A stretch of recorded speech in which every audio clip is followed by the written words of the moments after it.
Bonjour à tous, bienvenue dans une nouvelle vidéo de la qualité simplifiée. Aujourd'hui, on va voir le principe le plus angulaire, le plus fondamental de l'HACCP. J'ai nommé l'analyse des dangers. Mais vous allez voir, c'est pas si compliqué. Qualité simplifiée, ouais! L'analyse des dangers correspond à la première étape, au 6e principe de l'HACCP. C'est l'étape la plus importante de l'HACCP qui permet d'identifier les dangers, d'évaluer leur probabilité d'apparition et aussi d'identifier les moyens de mesure associés aux différents dangers.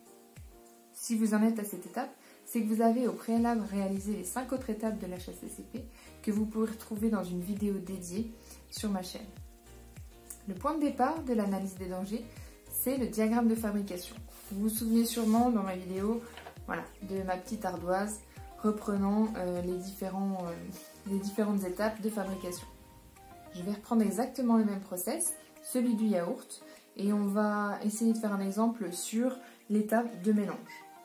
Donc avec votre équipe, pour chaque étape de fabrication, vous allez définir les différents dangers. Pour définir les différents dangers, vous allez utiliser les 5e, qui font aussi l'objet d'une vidéo dédiée sur ma chaîne, que vous allez coupler à 4 dangers. Donc on va partir sur les 4 dangers principaux, microbiologiques, corps étrangers, chimiques et allergènes. Vous pouvez prendre en compte d'autres dangers en fonction de la pertinence pour votre étude et aussi de votre certification. Le plus simple, c'est de lister sur un tableur Excel les différents dangers liés aux différentes étapes. Vous pouvez retrouver des exemples dans le Codex Alimentarius entre autres. Donc à gauche, vous prendrez en compte l'étape, ensuite le danger potentiel, la fréquence d'apparition, la gravité, puis le moyen de maîtrise. Si je pars de l'étape de mélange, je vais me demander tous les dangers qui peuvent être apportés par la main-d'œuvre. Par exemple, si je manipule le yaourt, le lait, les ferments avec les mains sales, je vais apporter un risque microbiologique. De la même manière, je vais me poser la question du matériel. Si j'utilise une cuillère en bois, je vais potentiellement apporter un risque corps étranger. Ensuite, au niveau de la méthode, il va y avoir un risque si j'utilise un saladier qui a servi avant à manipuler des allergènes, par exemple de la poudre d'amande, et qu'il est mal rincé. Il y aura aussi un danger chimique si jamais, de la même manière, mon bol a été mal rincé après avoir été lavé. Donc de cette manière, je vais lister l'ensemble des dangers qui sont liés à chaque étape. Ce travail doit être fait en groupe avec l'équipe HACCP pour être sûr de rien oublier puisqu'on a tous des sensibilités différentes, mais il faut qu'on balaye l'ensemble des dangers. Je vous ai parlé de danger, je vous ai parlé de risque. Donc la définition du risque, c'est la probabilité d'apparition d'un de ces dangers.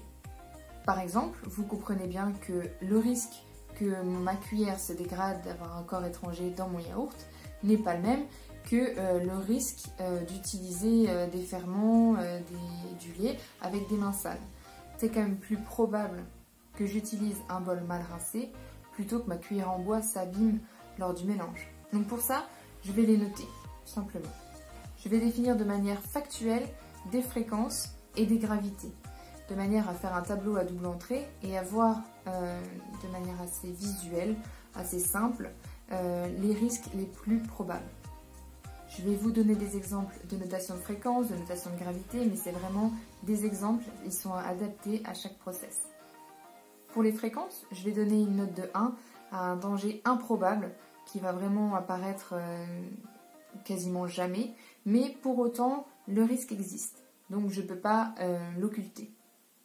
Je vais donner une note de 2 à une fréquence d'une fois par semestre et une fois par an, une note de 3 à une fois par mois et une fois par semestre, et enfin une note de 4 à un risque qui va apparaître beaucoup plus fréquemment, une fois par exemple par mois. De la même manière, pour la criticité, je vais donner une note de 1 pour quelque chose, un danger qui va être sans gêne pour le consommateur, une note de 2 pour un danger qui va impacter la qualité produit mais sans danger pour le consommateur, une note de 3 pour un risque qui va engendrer des blessures légères et qui par contre va dégrader fortement la qualité, une note de 4 pour un danger qui va atteindre gravement la santé du consommateur et peut-être entraîner la mort. À ce stade, j'ai donc listé les différents dangers par étape, j'ai associé une fréquence, une gravité et je vais mettre en face un moyen de maîtrise. Donc par exemple, pour ce qui concerne le lavage de mon bol, je vais me dire, voilà, j'ai mis en place un protocole. Après avoir lavé mon bol, je le rince tant de temps à l'eau. De la même manière, pour le danger allergène, je vais soit mettre en place un protocole de nettoyage, ou encore plus efficace, je vais mettre un code couleur. Je vais me dire que voilà, le saladier dédié au yaourt, il va être bleu. À tout ça, on peut ajouter aussi la prise en compte de la probabilité de détection du danger.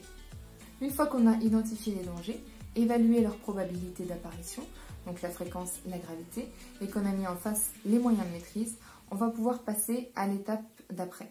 L'étape d'après, c'est l'étape 7, donc la détermination des CCP, qui va pouvoir se faire avec notre tableau double entrée, donc fréquence, gravité, mais aussi à l'aide d'un arbre de décision. Ça fera l'objet d'une vidéo ultérieure. Voilà, j'espère que ce premier principe n'a plus de secret pour vous et qu'il vous permettra d'être une base solide pour votre étude HACCP. Je vous dis à bientôt pour une nouvelle vidéo de la qualité simplifiée.